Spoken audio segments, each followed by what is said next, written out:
everyday life issues, broken down to help you build your own opinions on the issues that matter most. Coming to you from Austin, Texas, this is The Deciding Factor with your host, Alton Hill and John Herzog. Hey guys, I'm John. And I'm Alton. And we are doing The Deciding Factor. Today's show's going to be kind of fun. So we actually are going to talk about the similarities, possibly, of business relationships and personal relationships. And we've got a guest that's going to kind of guide us through on some of these questions. Our guest is actually going to be Bill Carmody. And he is a corporate trainer and mental fitness coach who has had some epic adventures, from becoming a top 100 sales influencer to standing next to Tony Robbins as he rung the opening bell for the NASDAQ, as well as dropping 50 pounds and finishing in the top 50% in his first 104.6 mile Ironman.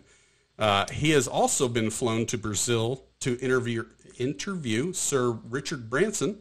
Bill's pronouns are he, him, and his, and he is diversity and inclusion ally in training.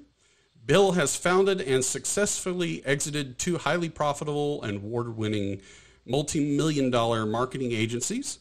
With over 25 years of marketing experience, he has been in the digital marketing industry since its inception, which was in 1994. Fun fact, though, Bill built the first commercial website for AT&T, CBS, MasterCard, and Coors Brewing Company. The purpose of Bill's life is to be an inspirational leader who solves problems and creates breakthroughs for himself and others. He just finished writing his next book titled The 3 Rules of Marriage and is on a mission to bring mental fitness to at least 10 million people by 2025.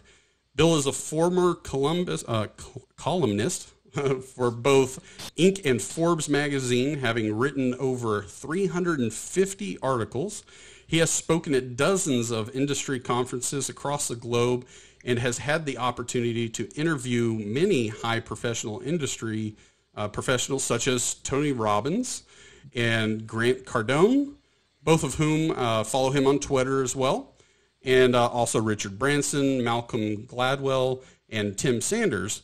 Bill is a highly sought-after trainer and professional certified coach, which is a PCC, with the Internal Coaching Federation as well, which is the ICF. He also works with world-changing visionaries who are brave enough to build their better future. You are in good hands when you're with Bill. He is here to support us in achieving our deepest desires and outcomes. Bill, thanks for coming. How are you doing?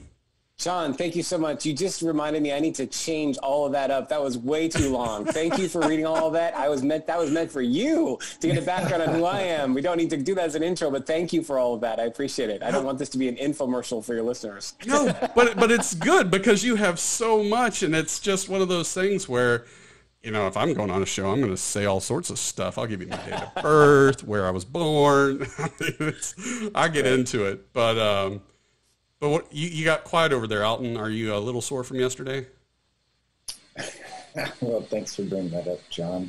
It's true. If my voice sounds a little funny, it's because last night we were doing a lot of strangling drills, and so I spent a lot of time in some chokeholds. But I actually was able to get my instructor to fall asleep in one of my guillotines. So that was a pretty epic moment for me to be able to accomplish that. So pretty exciting stuff. Just a straight guillotine?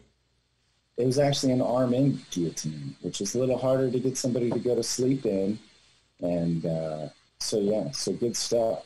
But I think, Bill, you said you do some martial arts as well.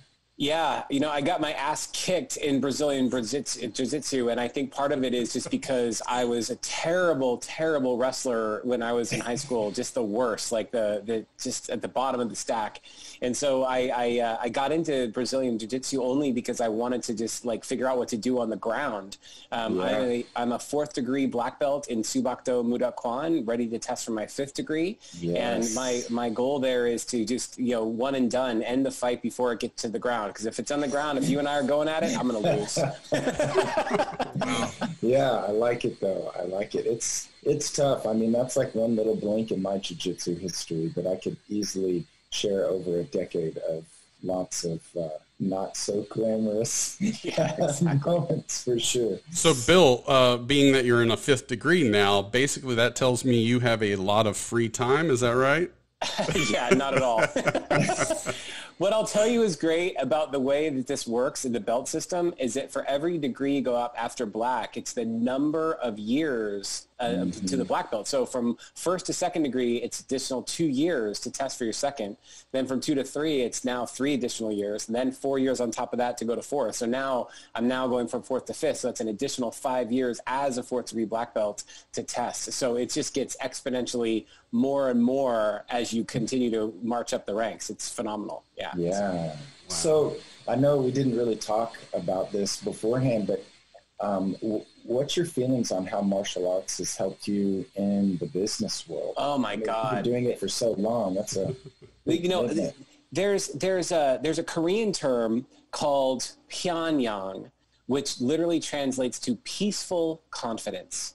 And that's exactly what I experienced when I became a black belt, was this idea of I went in so that I could protect myself. And now that I know how to, like, the fear is gone. Like, I can walk anywhere, be anywhere. And I understand someone pulls out a gun, it's a different situation. But like, if it's literally like, if it's a bar fight, and I don't care, like now I've had to practice like 3 and 4 on 1 sparring, like when you're like looking at multiple opponents, like knowing when you're in that position that you'll be okay, it gives you that sense of Pyongyang, peaceful confidence. And that sense is just in business. It's the same. It's like, there's nothing that a competitor can do in that sort of business context that is anywhere near as terrifying as sparring with 3 or 4 different opponents at the same time. Like, that's way harder, right? So when you put everything in perspective, it's like, yeah, this is just business, brother. It's not a problem, when I came home last night, we were practicing, once you're in a rear naked choke, which is pretty much, if you don't know jiu-jitsu, it's pretty much the worst case scenario. Someone has your back, everything's locked in, you're really just counting the seconds before you fall asleep. Well, we were practicing in that worst case scenario. Like, if you messed everything else up or somebody got the drop on you, what options do you have? Yeah. And so we're practicing that. And just like what you said, it gave me confidence to think, okay, worst case, I can still take action. And so I was telling my wife, like, even in business or any other, bad scenario, I'm thinking, I just need to be quickly decisive. And exactly. Think, what can I do? And just execute, because maybe I don't have a lot of good options right now, but I can at least make that decision and go and try. And so it was really liberating to me, even though my voice is a little hoarse today. It's such an important point that our fears are way worse than reality. That, when things are really, the chips are down, we still have options. There's always something else we can do. And to your point about being in the worst case scenario, like half the time, if you want to eliminate fear in business, go to the dark place. Figure out what is the worst case. What is the absolute worst? My clients fire me. My my number one employee takes all my intellectual property. Like, go there. Go to the dark space. Because as soon as you do, you're like, well, what would I do then? And suddenly you're playing chess in your head and you're realizing, you know what? First of all, the likelihood of that happening is incredibly low. But if it did happen, here's what I would do. And then once you have that, it's empowering to know that you always have options. And oftentimes that can even lead to new insights about what you should be doing now to protect yourself and do a transition before any of that bad stuff happens. Wow. For sure. Yeah, I'm sure if a lot of businesses were thinking about a COVID-19 pandemic, they'd they may have prepared some things a little different. Well, but see, that's just it. My question to my clients about COVID-19 is always the same. What's the gift of COVID-19? Because everyone's going to the dark space. They're like, oh, when COVID-19's over, I can't wait for blah, blah, blah, blah, blah. And I'm like, but you know what? It'll never go back to what it was before, ever. Like, we'll get a vaccine eventually. But there'll be more Zoom in our life for the rest of our life because of COVID-19. So my question is, what is the gift? Yeah. And when you start to look at the gift, it now changes your entire perspective. It's like, what was possible now that was not possible prior to a global pandemic? Well, so I come from the HR background, and, we've been talking about it. We've been trained about it. And that's the fact of working from home can save your company money, and it's more efficient. It builds morale at times, because people can relax and not have to worry about that 2-hour commute per day to and from work. And now it's like, haha, y'all got to live it. Now but yeah, I mean, it's changed the world forever. I think you'll see more of working from home, and I think you'll even see more interaction with the HRs because they've had to learn that you got to lean on us through some of these really awkward legal questions during COVID, right? Absolutely. In fact, one of my favorite posts that I saw on LinkedIn was, who was responsible for the digital transformation of your company? Was it A, the CEO, B, the CTO, or C, COVID-19? We've had more digital transformation because of COVID-19 than any of the digital transformation talk that we've been hearing for the last decade. In one rip the Band-Aid moment, it's like, congratulations, you've all been digitally transformed. You're working your ass from home, figure it out. It's like getting hit by the preacher, right? You're healed. Yeah, that's right. You are now digitally transformed. So I guess let's dig into the CEO side, because you've been a CEO at the current company you're at, and then a previous one as well. And I think you even coach in this level, right? That's right. So you mentioned in the bio, but there's so much there. Like, I'll pick out that little nugget, which was I've built and exited 2 multi-million-dollar marketing agencies, and as part of that, I now coach executives. So what I do, I would say full time, but it's between training and coaching. Those are my 2 go-tos of what I do most of my days, most of the time that I'm spending, and in doing that, I'm able to work with executives who are going through the same stuff that I went through, and really support them in looking and understanding what to do in any given situation. And it's amazing when you're battle tested like that. You've gone through and you've seen it all from the ground zero, starting with nothing, building into a multi-million-dollar company, and then exiting like every step in the way. That's why we're going to have fun today. You literally can ask me anything. We're going to dig in deep. We're going to show where all this comes from. But I love this stuff, man. And when people are into it, I love having these conversations and digging in deep as to what really matters to people. So Alton has a company of his own, and I've been in accounting, I've been in HR now, and I always look at, what's that next step? What can I get to? And I've always wanted to be a CEO of a company. So I think to myself, how do I get there? And then, of course, Alton says, you just need to own your own company, and that's how you become the CEO. Thanks, Alton. I appreciate the words of advice. It's true. It's one way. And John, the other way is to start acting like the CEO without permission. And this is what's crazy, is that most people wait to get permission to be able to think and be and act like an owner. But Alton, tell me, if every one of your employees acted like they were the CEO, how fast would your company grow? Yeah. That would be great. And don't get me wrong, there might be times when, as a CEO, you need to pull them back a little bit. But I would way rather have to pull someone back than have to try to motivate them to try to think the way I think, or to think of it like, what are we doing here? What's the revenue strategy? What are the expenses? How do we get more customers? How do we retain more customers? If you're the CEO, you're staying up late at night thinking about all those things. So, John, if you are in that position and you step into that and you just start acting like you're the CEO, I promise you, sooner than later, you'll become the CEO.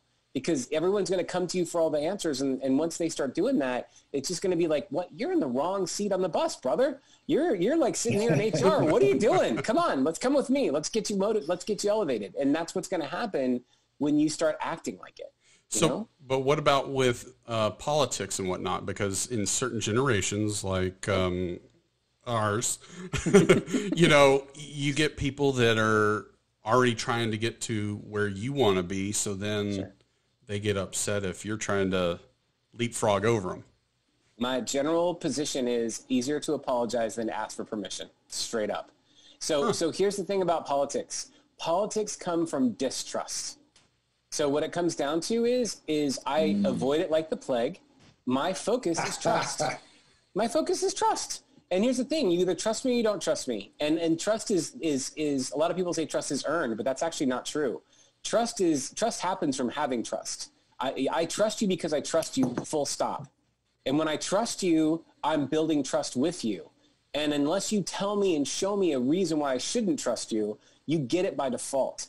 And then what ends up happening is those politics start to fall by the wayside because, well, all these other people in the corner are squibbling about who's going to get the corner office. I'm delivering the results that my CEO wants. And they're like, I don't know what these idiots are doing, but you're crushing it. So let's come have lunch with me. Let's talk about what you're doing and why the hell you're still in HR. Let's figure that out because that's the wrong spot for you. Right? That's how you get elevated. It's not because you're playing party politics and trying to figure out the red tape. Screw all that. Just drop it and go right to what's the company need. And how can I be of service in a way that cannot be ignored? So then what would you say the number one skill to being a CEO is? And I'm sorry, I'm cutting you off. No, it's great. It's a fantastic question. The number one skill to be a CEO is authentic, audience-centered listening. The biggest mistake that CEOs make is thinking they have to have all the answers.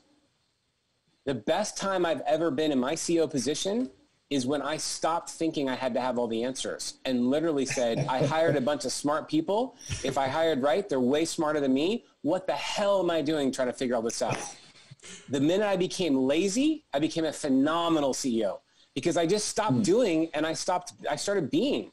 And I went to each one of my team members and I just asked them the right questions. If you ask powerful what, how, why questions, open-ended questions, you will hear the truth. You may not want to hear the truth, but you'll get it. You'll get it. And then you'll get to decide. And then I created a really simple policy in my company and it was beautiful. The policy was this. You can come to me with any question. You can come with any problem you see in the company with one request. Come to me with the 3 solutions you've already thought of and that you're okay with any one of those 3 being implemented. Now, why did I do that, John? Why did I make that my policy? You're trying to get employee engagement, right? Employee engagement on top of don't just drop the problems off of my desk and go on break. I hired you for your brain. Come tell me what you think the strategies are. And if you've thought through not 1, but 3 different options you could comfortably live with, then chances are we can make a quick decision. And in 5 minutes, you have a responsibility to go solve that problem.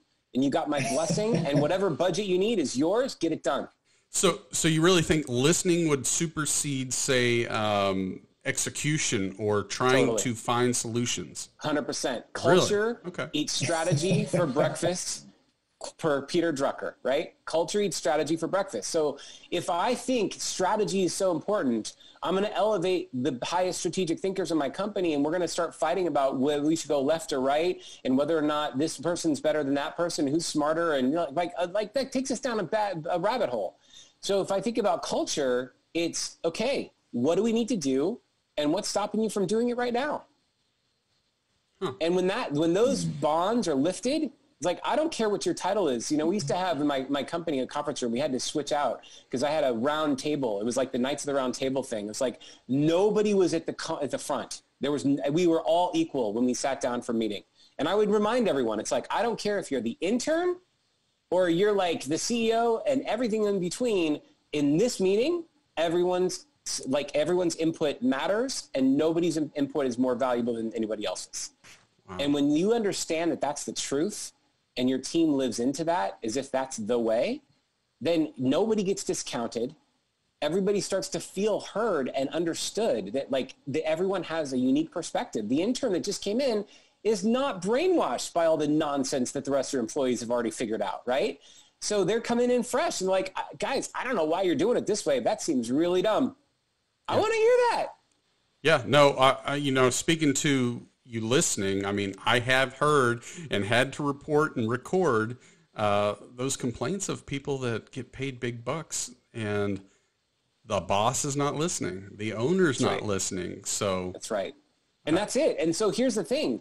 If you know that as a CEO that I can be trusted and that I listen and that you literally can bring me any problem you can perceive of as long as you've thought through the possible solutions, and that is the true open door policy, what can't we do as a team? Yeah. What can't we do? Yeah, it really sounds like you're talking about building that culture of empowering people, right? That's right. To where,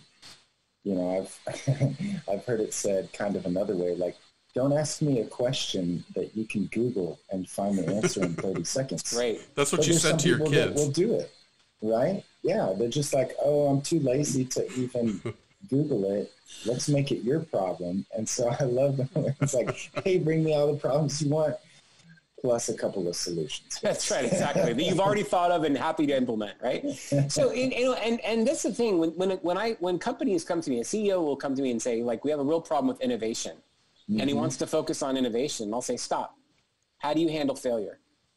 I'm like, what do you mean? Ouch. It's like, do you celebrate failure? Or do you try to get people to run and hide? Do you fire people because of failure? Like, how do you handle failure? Because if you tell me how you handle failure, I will tell you exactly why innovation is working or not working in your company. They are directly correlated, and no one wants to talk about it. Yeah. Risk aversion comes from people feeling like they will be smacked down for making mistakes. Yeah. Oh, yeah. If that's your feeling and that's your experience, you won't risk anything, and therefore there will be zero innovation in your company. Oh, yeah. Feeling like you have to walk on eggshells. I mean, that's no fun for anyone. It's totally true, because I've been in a company where the guy, he was just pretty ruthless, and he would just fire people. He'd get mad and yell and kick holes in the wall.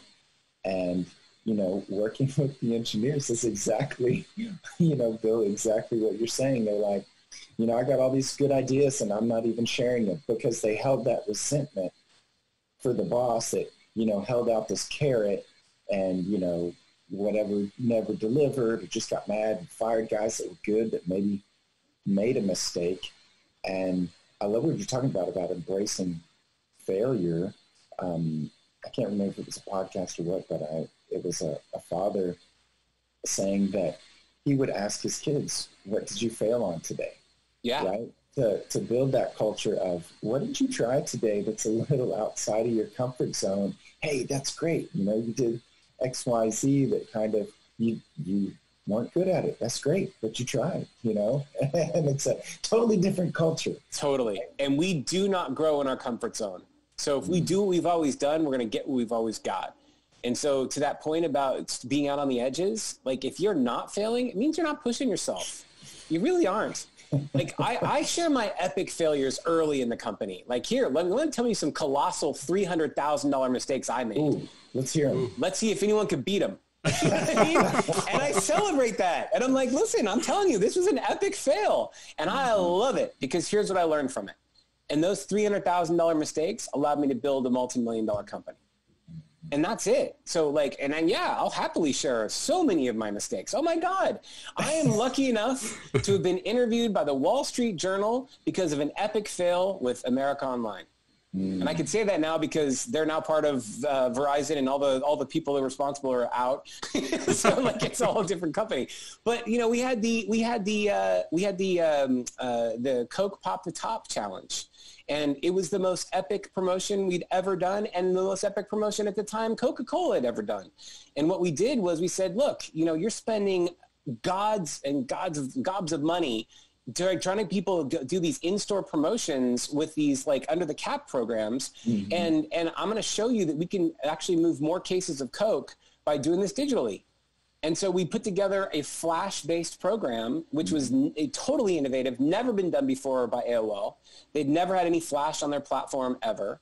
And it was an instant win game. And so basically you would like touch the cap and it would screw off and be like, congratulations, you're a winner. Or sorry, you know, it was a comment, right? So this happened. Well, so what ends up happening is that the designer we hired, who is a beautiful Flash designer, unbelievably epic designer, like the best. Mm-hmm. When he did his concept work, he showed the winner and he showed the comment. And then he built the actual common, which is sorry you didn't win, off the winner version of the game. And there was a split second where it said, congratulations, you're a winner, before it went off to the sorry you did not win. But it only happened if you like clicked on it really fast. Oh. So when this first happened, we got about 10 or so people saying that they won when they didn't win, and we saw the data and we saw we thought people were just trying to game the system, so we didn't know we had a real problem until we had a couple hundred people claiming that they were winning on the first day, which is not accurate. It's no possible way.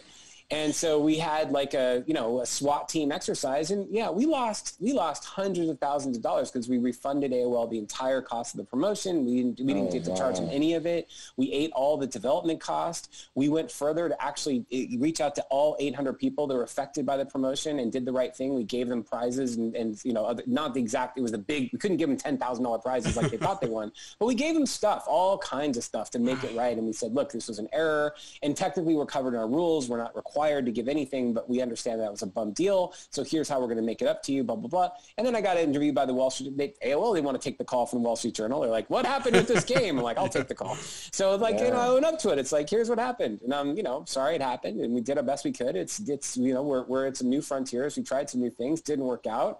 And we learned a lot that will apply to the next promotion we do, and it won't happen again. And that's the best you can do. And like, okay, so flame me, go for it, but it's like, I'm the pioneer in this industry. I'm putting stuff out that no one's ever done before. Mm-hmm. I'm going to make some mistakes. And I did. Wow. And that helped me build a multi-million-dollar industry as part of that mistake, So how did people handle the way you handled that? Well, so, all of my teammates wanted to run and hide. Nobody wanted to take responsibility. But what I modeled as a leader was, I'll take the bullets. Come on, fire away. First with AOL, we thought we did this right. We have all this back-end technology. We did all these things. That's why we have insurance. That's why we hired a third-party programming soon. And this designer was amazing. They just made a really boneheaded mistake. They worked off of a file, and it wasn't clean. And it was literally a ghosted file. It was like a fraction of a second where it showed a winner thing, and it didn't. So you had to do a really complicated number of circumstances. And I said, but look, we've now touched 50 million people with this promotion, and 800 of them got an error. Statistically, that is a rounding error. Like if you had that for like deaths, you'd still say, nah, is that within toleration? You know what I mean? I'm not saying, but I'm just getting to that point, like airline travel and all that stuff. It's like, I'm joking, but the point is, like, nobody died. It was a mistake. We covered it. We activated our insurance. We covered the cost of everything. We did the right thing, and we were a great partner for them, which is why we continue to do all the You've Got Mail and other, celebrity voice, You've Got Mail programs and all kinds of other cool stuff. We got to do all that because we owned up to the mistake. We owned it, and AOL didn't take a hit at all, not even a PR hit. We took the hit. Yeah. Well, that's like, I don't know if you've read Jocko Willink and Leif Babin's Extreme Ownership. Yeah, but I interviewed both of those gentlemen. Okay, I actually got to go to their conference. Awesome. But that's what you're talking about, right? Before the book was written, you're still owning it extremely. Like, totally. Let me handle this, guys. And I think, in my experience, when I've handled these problems, we'll call them, mess ups like that, just saying, here, I'm going to take it on the chin, guys. You gain so much of people's respect, because any business owner, somebody trying to do great things, they understand it's not going to be perfect out of the box. Mistakes will be made, but when you just own up like that, it's, at least in my experience, that people respect that. Not only do they respect it, it's how you build a relationship. Remember I said how important trust was? Well, guess what? Trust gets tested in those moments. Did you run and hide? Did you hide behind your contract? Did you say it's not my fault? Did you try to blame the vendor? I hired the vendor. Everything's my fault. You hired me, so technically it's your fault, right? But I'm not blaming you. I'm going to make this the best decision you ever made, because here's the thing. I'm going to protect you. You're not going to lose any credibility. You're going to see what it's like to handle this with kit gloves. Nobody's going to get hurt. And I'll take all the responsibility. And when I do that, they're like, we don't want another partner, because I don't know who else would have done that in that situation. And so that solidified a multi-year retainer relationship. They created a promotional agency of record, which they'd never had before. And they had only had an advertising agency of record. So we got lots and lots of cash from this. So yeah, we took a $300,000 hit. We also made millions over the long haul of the relationship. So guess what? It worked out.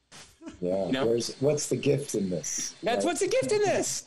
We went on to do Boeing Name the Plane. So the actual Dreamliner name came from our promotion with AOL because of that relationship, because we'd stayed up. We brought Boeing in as a partner. They'd never done a consumer promotion, especially a digital promotion. We had a global Name the Plane program, and now the word Dreamliner came from that promotion. It was really cool. And I get to tell my kids, hey, you're sitting on a plane that we named. Yes. Here's how that went down. You know, it's cool. It's part of the history now. It's neat. So Bill, you know, we've talked about some of your CEO stuff, but I want to go back to Tony Robbins, like we had in your introduction. Totally. That had to be awesome to not only ring the bell at the NASDAQ, right? But you had Tony Robbins. Y'all are still friends on Twitter. What? How? Tell me. I know he's a big fan of it. It's such a cool story. So, you know, when TrayPoint was recognized as an Inc. 5000 company, our second year in a row, I was asked to start writing for Inc.com. And so I started writing and doing these articles. And so you said that in the interview, in the introduction. And one of the things that we did is the Inc. Owners Council, they decided to do a Tony Robbins event. Now, I'd heard about Tony Robbins my whole life, but I'd never read a book. I'd never listened to any of his tapes or any of that kind of stuff. I just knew the man. I just knew of it. His reputation preceded him. And so we go into Unleash the Power Within, and I'm totally open-minded. Now, by the way, it bifurcated the group. So half the seaters like, I'm never going to a Tony Robbins event. Fuck that guy, right? So there's like there's those people who just like are so like, I don't buy his thing and I'm out.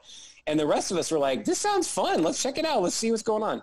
Tim Herja was Tony Robbins' golf coach. And Tim Herja was the one that personally like put us in as like VIPs. It was really cool. And so we got to go in, and all the people that were on stage, we like had in our breakouts, we got to meet all the other celebrities, not Tony Robbins, but everybody else who was coming through the thing. They came and did a meet and greet with us. And so all us people from Inc. Owners Council were just having a phenomenal time. But I went one step further. I'm like, this is so cool. I started live tweeting some of his work. I started writing my article, and then I wrote an article on Inc. that was like transformed by Tony Robbins. And it was my entire experience of my first UP Double. And I started with it. And I said, look, I know a lot of people are not fans. I totally get it. I went in with an open mind. And here's how I totally transformed over 4 days. It was phenomenal. But I didn't just stop there. After I published that article, I sent a 3-page thank you email to Tim Herja. And I said, Tim, I just from the bottom of my heart, this was such an incredible life-changing experience, and we have you to thank for it. I totally felt like rock stars. You connected with us, all that kind of stuff. It was so like he read my email and literally started crying, and so he got really teared up and emotional, and so he took a massive risk. He forwarded my email from him to Tony Robbins. Now, what's crazy about that? Why is that a massive risk? Because Tony Robbins says, I don't want your junk mail. I said, you know, it's like we got like a 3-strike policy. It's like, if you send me 3 pieces of junk, I will block you and you'll never get another email to me ever again. So think really long and hard before you forward me any of your nonsense. So I don't want to hear about the latest and whatever, right? So it was great. So Tim took that risk and he did it. And that could have been a block for him, you know, depending on how Tony Robbins responded. But he got exactly what he was hoping he got back. And Tony's like, we got to meet this guy, Bill Carmody. I don't know if I find out more about this guy. So now, you know, Tim says that. I'm like, okay, cool, whatever. But, you know, Tony Robbins, you know, he's got 3 million followers on Twitter, whatever, right? It's like, fine, I'm glad he did it. It's like, had to help out, whatever, you know, just kept writing. And I wrote another article or two just for fun, just to keep showing like some things I did and how I applied what I learned. And now I'm sitting in a client meeting and my phone buzzes.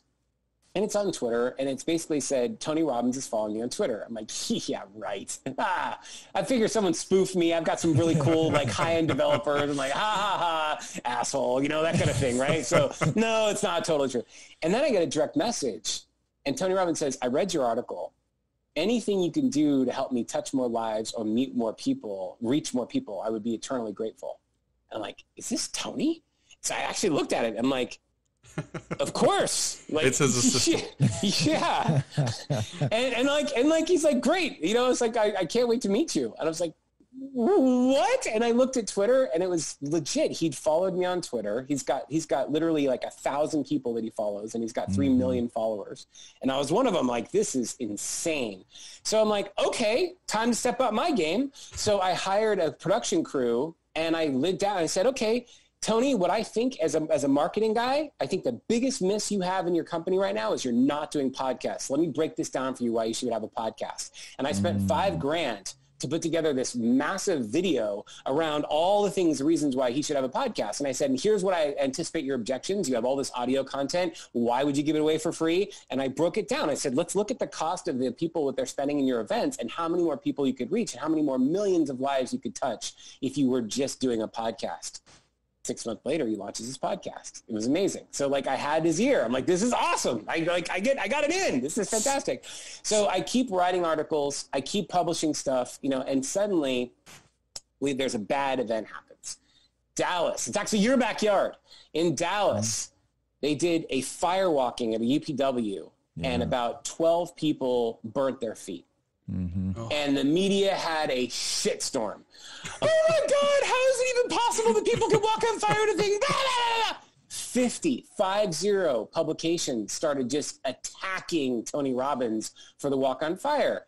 So I got on, I got an immediate phone call from the public, said, look, you've done so many great articles. We would really love your help. Like, we want to quench the fire here. And I said, okay, fine.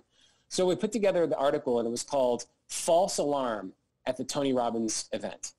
False alarm, right? And so I talked about why I walked on fire, not once, but 5 different times at different events. Love it, would do it again instantly. And it's not about the fire walking. It's about what it does when you have this mindset that I can walk on fire. I can literally do anything. And so I'm glad that for 45 years they've been able to walk on fire. And I don't know the full details of why someone burnt their foot, but I guarantee you there's more to this story than what meets the eye, because, millions of people have walked over fire and no incidents. And most of them, if anything, they get a tiny little inflammation, which is essentially like a rug burn. It's not like any, and it turned out that those people that got hurt didn't really get as hurt as bad as the media make it up to be, blah, blah, blah. The point is, in 24 hours with that publication, when I published that article, it was a done story. And I painstakingly went to each of the 50 publications and said, if you want the other side of the story, check out this article. And I put it in ink, right? So it's like, holy shit, I just took all the wind out of the sails. It was like I was king for a day. Like, immediately I was just like, oh my God, this guy did us a solid. It's awesome. So I get a phone call from the publicist. Publicist said, thank you so much. Would you like to interview Tony Robbins for his upcoming movie, Netflix, I'm Not Your Guru? Yeah. I'm like, yeah. He's like, well, he wants to do it in person. Would you be okay with that? I'm like, yes. So I did a film crew. And we all got together, and that was it. We went there, and I had 90, and my request was, I said, look, it's going to be Tony Robbins and Joe Berlinger, who is the executive producer. I said, what I'd like to do is I'll do an hour with the 2 of them, and then I just want 30 minutes, just me and Tony, if that's okay with you. And they said, of course. Yeah, absolutely. He wants to thank you. If that's how he can thank you, then he definitely wants to do that. So for 90 minutes, I got one-on-one time with Tony Robbins. This is phenomenal. Like, right? It's crazy stuff. And then of course, that played really well. It helped support the launch of the Netflix special and all this stuff, and great stuff. And then I'm taking my family to Costa Rica doing a whitewater rafting trip, and the publicist calls me again and says, are you coming back on Tuesday? And I said, yeah. He said, because Tony would like you to be there when he rings the NASDAQ opening bell. I'm like, phenomenal. So here I am. The picture you'll see on my LinkedIn page, and Twitter and whatnot, is me standing next to, it's Tony Robbins, Ariana Huffington, AJ Gupta, who's like a multi-billionaire, and me. It's like, one of these kids is not like the other, right? It was just... You're in the right room. Insane. It was insane. And it was like, and I have so many people, they're like, how did you get that picture? And it's just, what it comes down to, and the moral of this entire story is just keep giving amazing value to people. It's all it is. I'm not special. Yes, I had a platform with Inc., but how many people have platforms with so many other things? It just happened to be that was mine. And I just used it. I know I can count over 1,000 different people who have like Inc.com columns, and none of them did what I did. So all I did was just use my powers for good. I didn't ask for anything. I didn't want to get paid for it. I wasn't trying to get something out of anyone. I just shared my authentic experiences in a very transparent way. And look what happened. So then let me dig into that a little bit, because you mentioned just putting together a video for Tony Robbins suggesting that he start a podcast cost you $5,000. Yeah. Where's your thought process? And because look, I'll just play a little devil's advocate. Please do. I want to be a great guy. I want to do awesome things for people, but maybe you can't just go around, spending $5,000 everywhere to help everybody. So how do you choose? It's not everybody. It's Tony Robbins. I know, but what's going through your mind of thinking like, man, I really want to invest into Tony? Like is that from a business side? Is that from a personal side? That's just a great knowing question. Like, I love Tony Robbins. I want to help him. He does a lot of helping. And if I can be part of that, force, then I'd love to. Like, where's your mindset at? He made a powerful request. And the exact words were, anything you can do to help me touch more lives and reach more people, I will be eternally grateful. And I saw my opening of, there's clearly resistance in doing a podcast because he would have done it by now. It's not like he didn't know about it. I'm sure his team has brought it to him, right? And so I just laid it out for him. So the $5,000 this was an investment of like, I could just tell him that. I could literally text him and say, do a podcast, right? But what the hell is that, right? So this was like a painstaking script it, research it, put the data together, like all of it. Like, let's go through and show him the point by point, and let's look at how much he makes at events. How does it connect the dots? So I literally built a McKinsey business case for why you should have a podcast, an irrefutable, here's why you should do this. Mm-hmm. And then I made sure he saw it. And that's all it was for me, was basically there. And here's why you do something like that, because that's what we do. When we add more value than when someone could reasonably expect from you, like that makes you stand out. I do that for my customers all the time. My executive team members who hire me as their coach, like I give out all kinds of free stuff, whether it's a free VIP day, help them figure it out. Like I'll get outside the bounds of what we do in the coaching relationship because I want to blow their freaking minds. And when they're like, that guy, Bill, like it was pre-bill and now like post-bill. Like my whole life has been rocked. Yes. When that happens, it's worth every minute and every dollar that I invest. Man. So then I guess let's, I asked you some personal questions on the CEO side. So then tell us about, say, your current relationship and how that works, and maybe compare it to your business and how you treat it.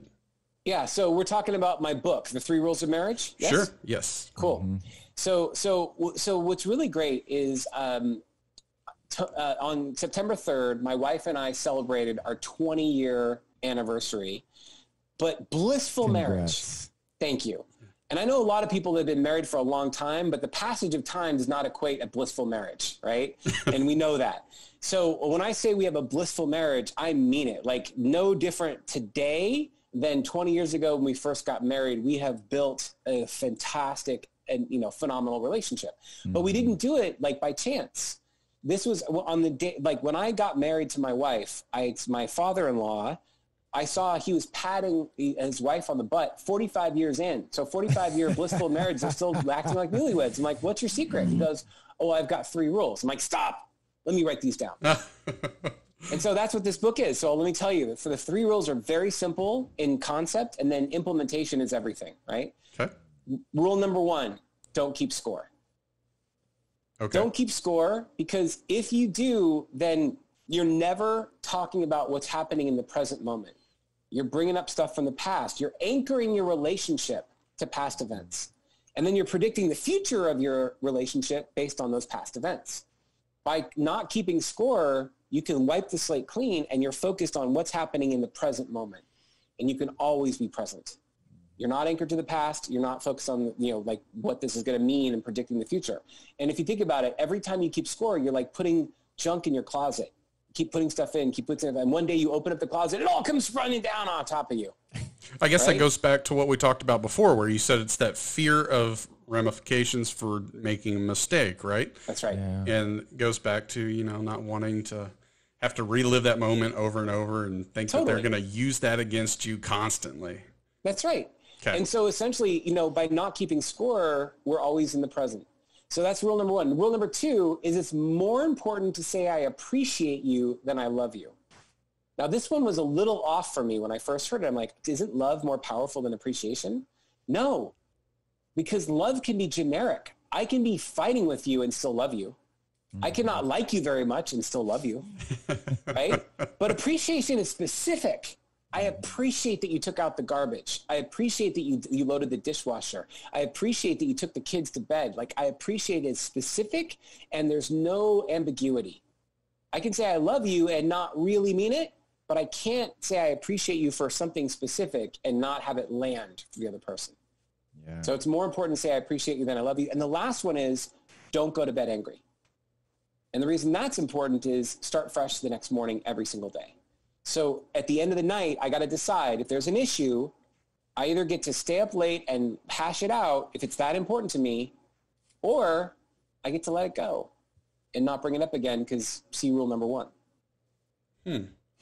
Yeah, going back to the appreciation, when I was in pre-marriage counseling, right, getting ready, I remember sitting down with Jim, the preacher, and he says, John, you're required as the man in the relationship to love the woman, but the Bible doesn't say that she has to love you. But don't spit up over there, Alton.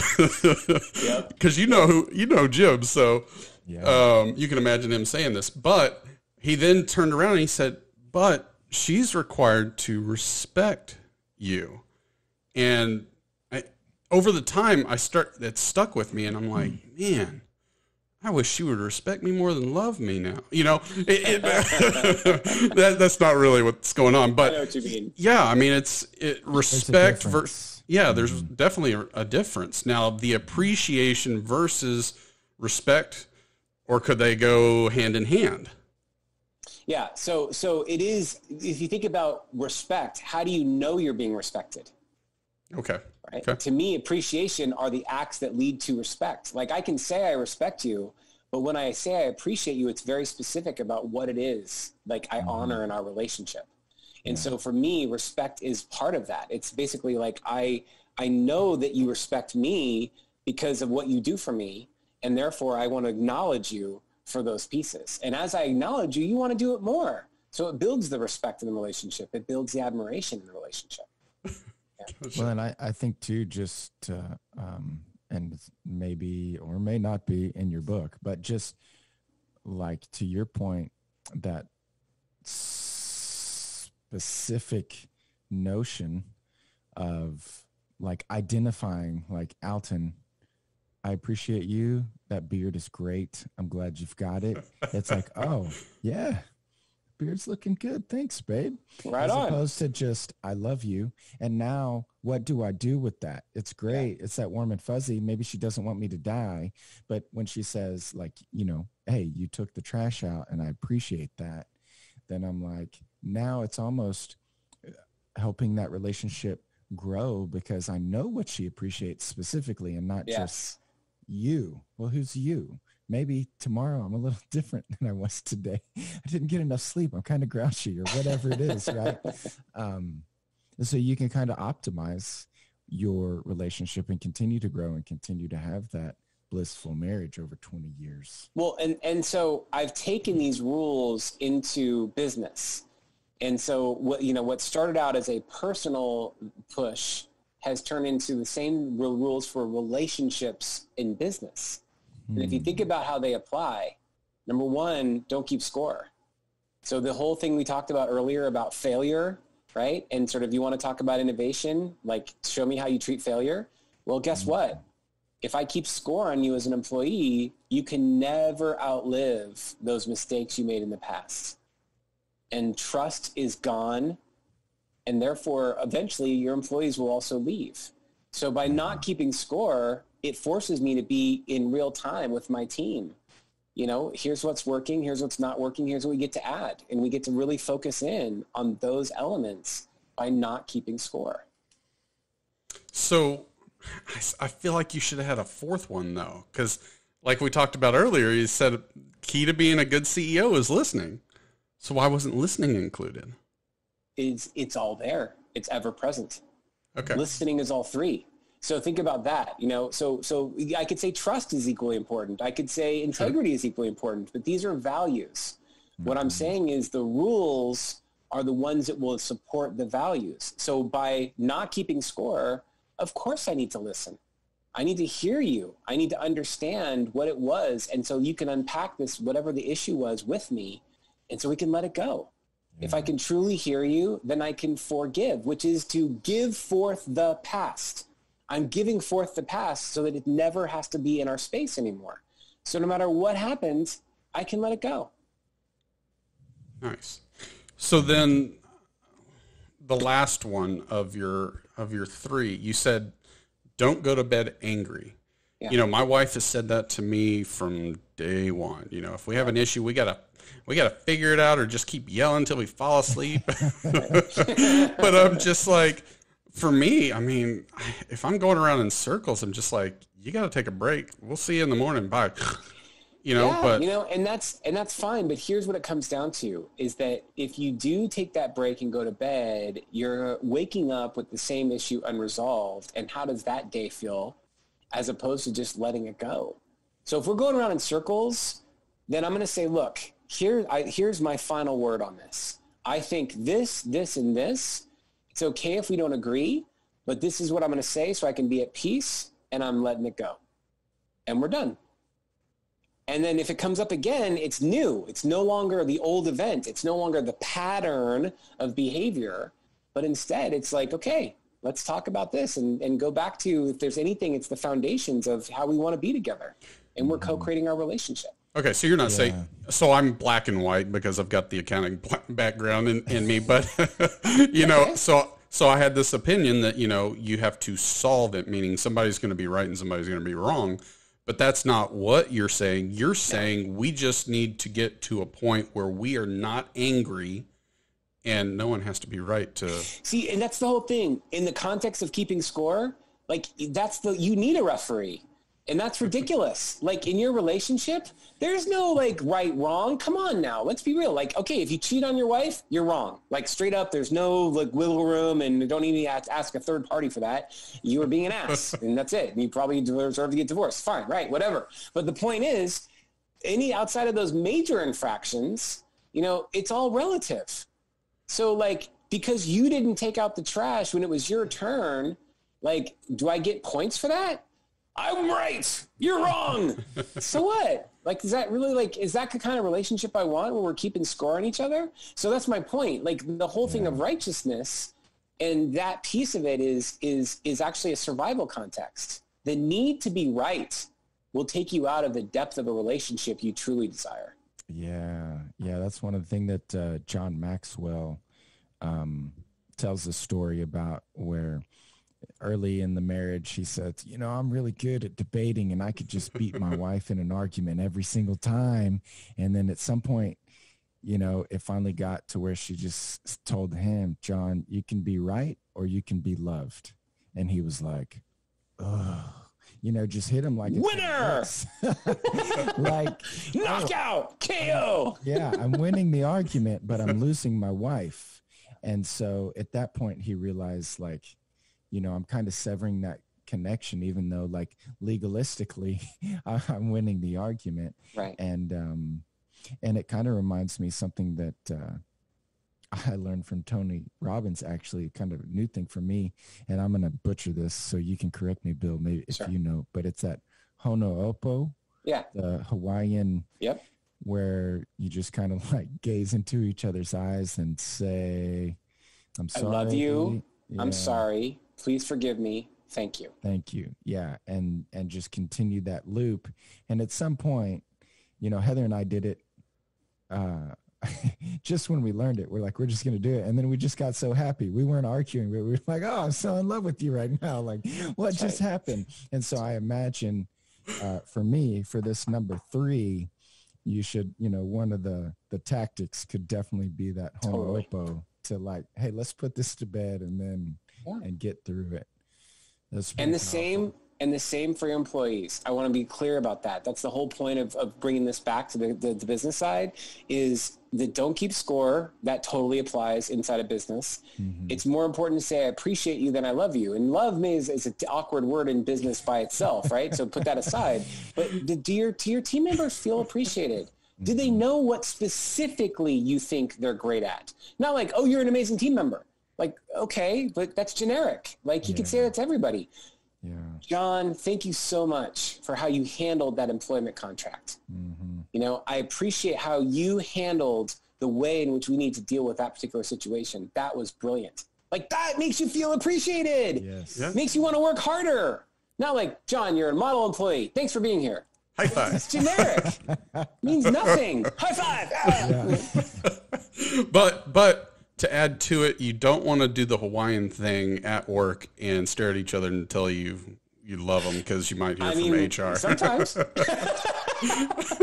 Or you might hear from your wife if she catches wind of it too. Right. Then HR is really involved. Yes, that might be a little over the line, but for marriage, certainly not. Yeah.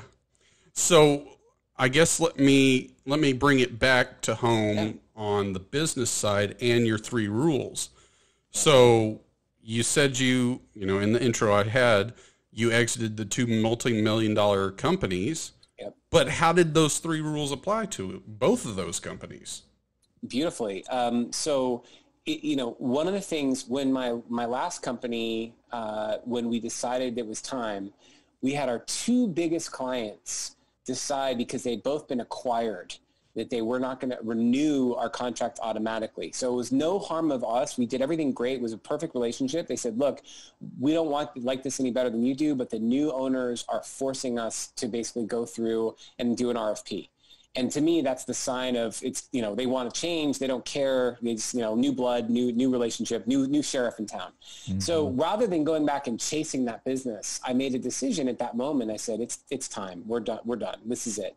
And so, we've been profitable since day one. It was really great. But my number one priority was to make sure that every single one of my team members found a new place to land. So I went through it systematically so that not one person was unemployed, meaning I went through each individual person, making sure everyone got a job. And we did a real wind down specific to the needs of each individual, what accounts they were working on, things like that, so that the clients didn't get harmed in any way. They got what they paid for.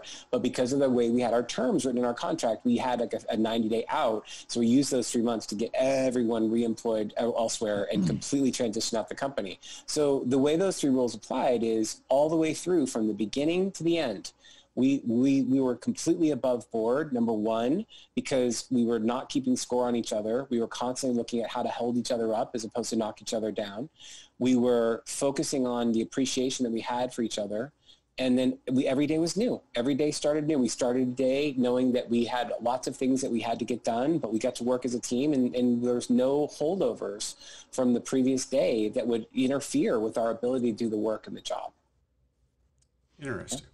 So I want to ask one more question about, I think that's really awesome that you did that. I don't believe that all CEOs would have made that effort. And maybe similar to my other question, but what's kind of inspiring you to go that extra mile? Like, and maybe you were just raised differently than I was, or no, is there like some like religious thing, or what's really motivating you to say, you know what, like I'm going to do this? Is it who you are? Is it your dad told you to be this way?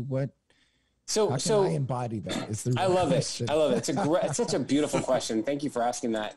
In 2015, this is actually, I cover this in my TED Talk. So let me do the very like short version of this. But I did a storytelling TED Talk And in that, what I talked about was in 2015, I remember being on the beach in St. Lucia with my wife and kids looking out and saying, is this all there is? I was financially free. My company bid on the Inc. 5000 2 years in a row. Like everything that I promised myself as a 12-year-old I'd accomplished all of it. Yes. And I promised myself at that time, when I did all those things, I would be happy. And I wasn't. And so from there, that was the time that I made an entire shift. That's when I really dug deep into Tony Robbins. That's when I did a whole transformational stuff on myself. And here's what it came down to. I do believe in the interconnected oneness of this planet. I do. Like I'm a Unitarian Universalist, by my religion. But really what it comes down to is that interconnectedness of all people and all beings means that how I treat you is actually how I treat me. And I don't mean this in a, even in a afterlife scenario. I mean, right here, right now, the energy exchange that we have, matters. And if I basically just decided not to tell everyone that we were being fired, and then one day we just locked all the doors and gave them their papers, I could have done that, and I probably would have saved some money and, whatever. But then how would I feel about myself for the rest of my life, knowing that I treated my team that way? After they gave me 8 years of their life to build this incredible company that we're all very proud of, how would that make me feel? And how would they remember me as a CEO? Right now, I could call on any one of them. They're like, they do whatever I ask them because they love working with me. It was a great relationship. Yeah. But I would say if I treated them that way, I would basically have cut them off. I would have nuked a bridge. Why? Life is short. I don't want to be remembered that way. And thing is, I can make money like that. Literally, I know how to do that. I have a beautiful skill. I'll teach it to anyone I can. But the thing is that when you know money is abundant and you can really tap into whatever you need, whenever you need it, why play that game win-lose?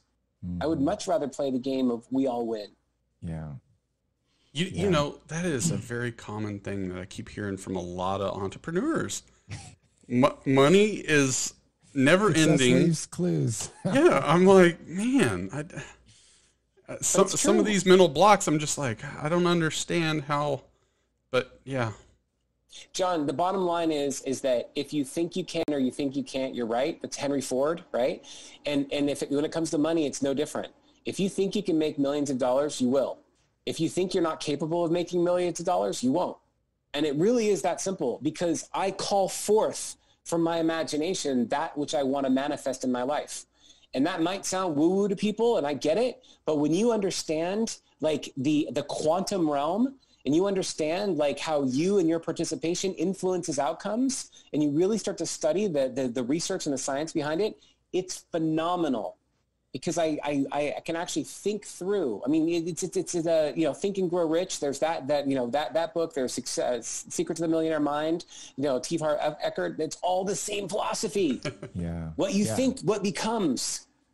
And so if you think you're a millionaire, you are, and you become.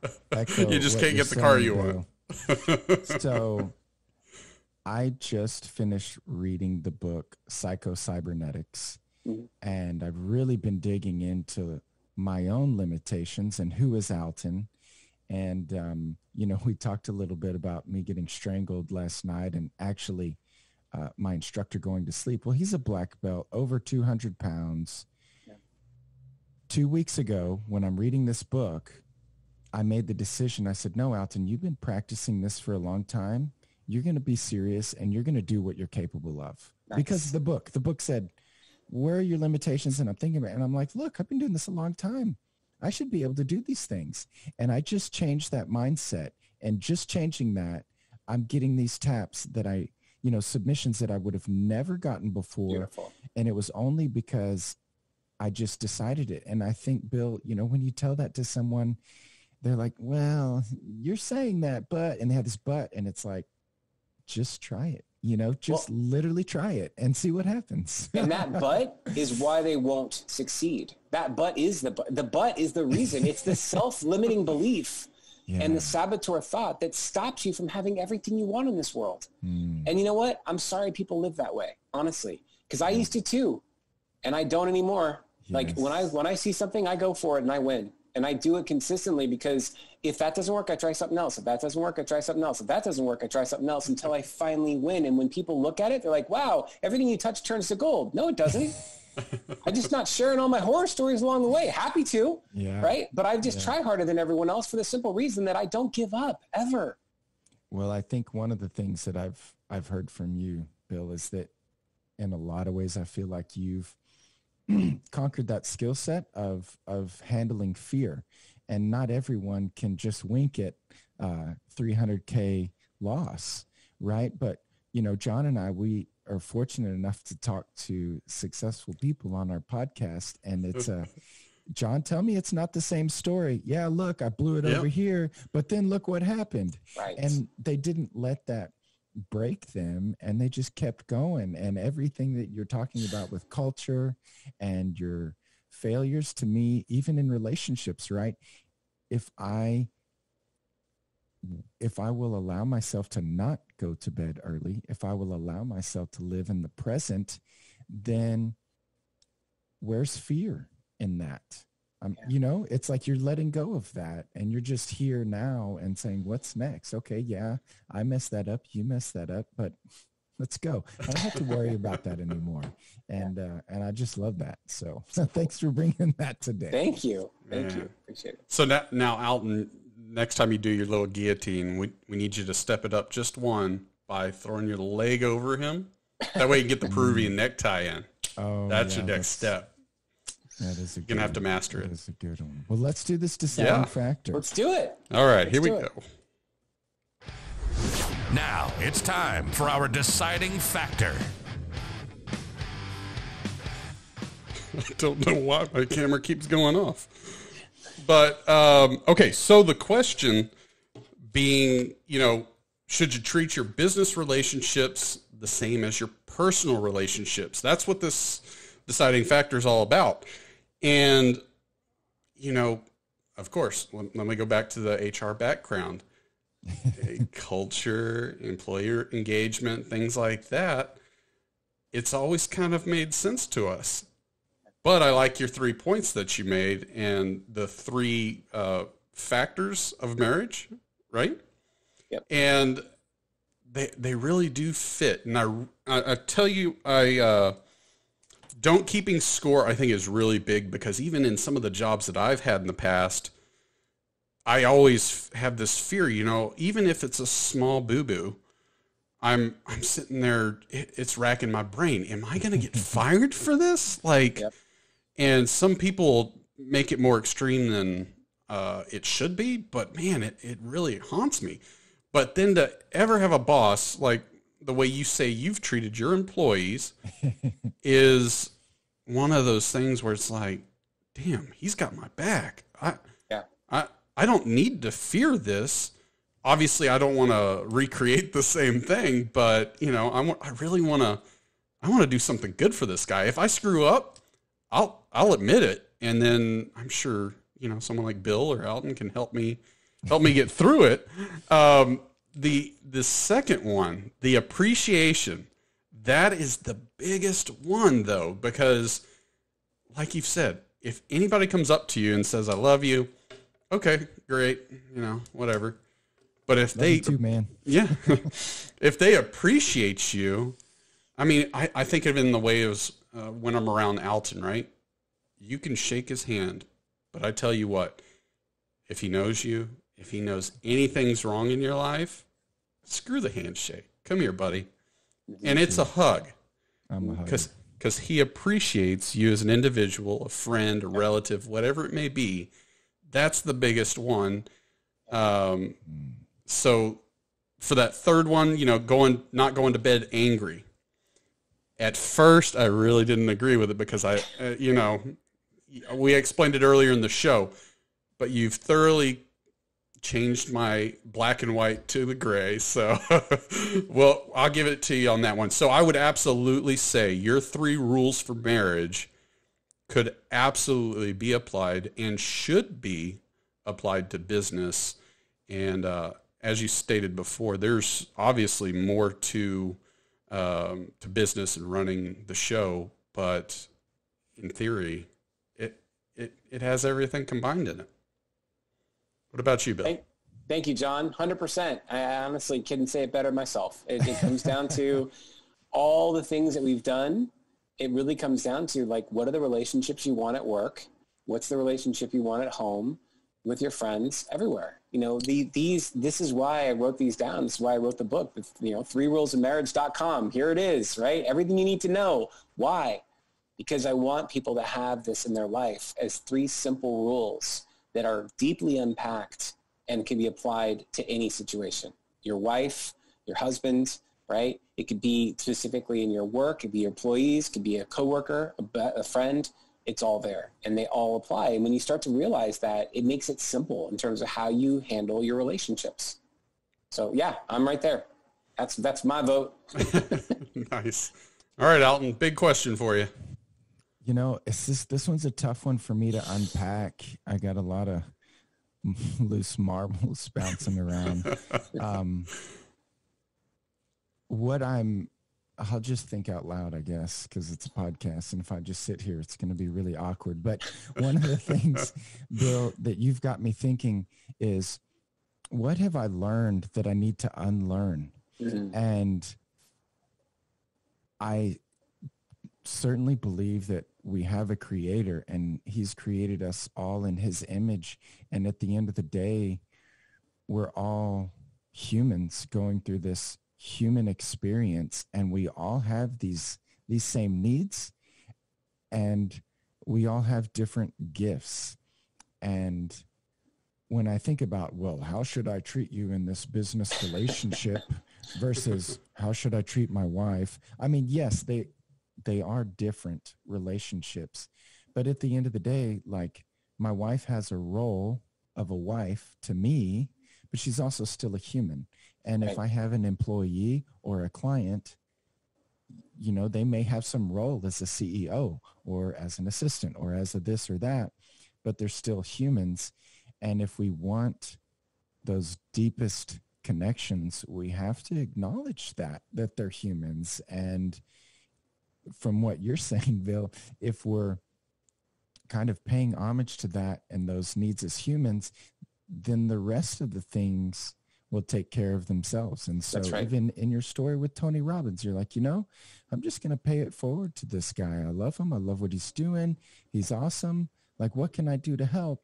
And then all of a sudden it comes back around to benefiting you, not because you, I mean, maybe you wanted that, but you weren't expecting that. It was just like, I'm going to pay it forward. Yes. And because I'm putting those positive vibes out there, when I need something, my needs will be met. Yep. And to me, that's what I'm hearing out of those 3 things is that, you know, don't keep score. Don't be mad. Like, let those things go. The things that you think you have to have, like, you did it all. You're standing on the most beautiful beach there, and you're sitting there going like, that's it? Is that all I got? Yeah. And then it turns out the part that you were missing was that connection. It's just, and Tony Robbins says it, like, we all think that I'm going to get a lot of money and then I'm going to get that motorcycle and go motorcycle racing, and that's going to make me happy. But the reality is, it's like those experiences and those connections that we have, that's really, really it. So yeah, I'm all in. That's awesome. I love the approach. It's great. Hope my rambling made sense. No, that was great. I think you unpacked that very well. Thank you. I appreciate what you said, what you shared. So Bill, you know, it's been really great having you on. Thank you. Man, I'm going to have to read a book, unfortunately. So, you know, I don't like to read the book. No. Hey, John, you don't have to break your streak here. We put it on Audible, so you can have it read to you. My wife, we actually did it ourselves. We didn't hire actors. It was actually me reading the book and my wife, Elena, reading the book. So 3rulesofmarriage.com, all the details. Yeah, you can get it right there. It's awesome. And then you also have your own site as well that they can follow you on, or? Yeah. So BillCarmody.com, you know, is my personal site. And and I actually want to make an offer to anyone who's listening to this podcast. If you enjoyed what we talked about and you want to make this deep for yourself, my invitation is for anyone who is interested to get a 1-hour free coaching session with me. And that is a $500 value. So it's like, if you want to take advantage of it, just go to BillCarmody.com and you'll see the details how to do that. And please reach out. I would happily put you on my calendar and have you really unpack this for yourself in a very deep way. So thank you for staying with us all the way to the end. That's your little Easter egg. If you stay to the end of this podcast, you get a nice little gift. We didn't even know that was coming. So that's awesome. But Carmody is spelled Carmody. Correct. Just make sure everybody gets that. What about if we want to follow you on Facebook, Twitter, any of those socials? Yeah, so Twitter is at Bill Carmody. Facebook is The Marketing Whisperer. So facebook.com/The Marketing Whisperer. And if you just Google me, the only thing you'll either see me or the Stanford basketball coach. If you Google Bill Carmody, we fight it out for the number one position. I think he's winning right now. Go back and forth in SEO, but it's good. Nice. So I'm going to leave you with one very important question, and this is going to settle the score between me and Alton. Okay. As a CEO, what is more important, marketing or HR? Have to go with marketing. Oh, sorry. And you know what? That's HR 2 out of is 3. hugely important, but I got to tell you, without sales and without the brand, there is no company. And so, and I would also, you could make the same argument. If there's no team, there's no company, right? So they're both two sides of the same coin. He's like, do you like heads or you like tails? Like, it's the same, right?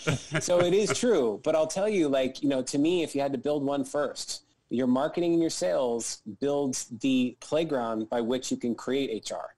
Without marketing and sales, you don't have a business to have HR for.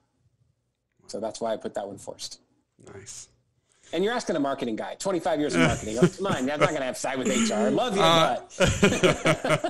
I had to take a stab. I had Absolutely. to. Alton, anything you want to add to it?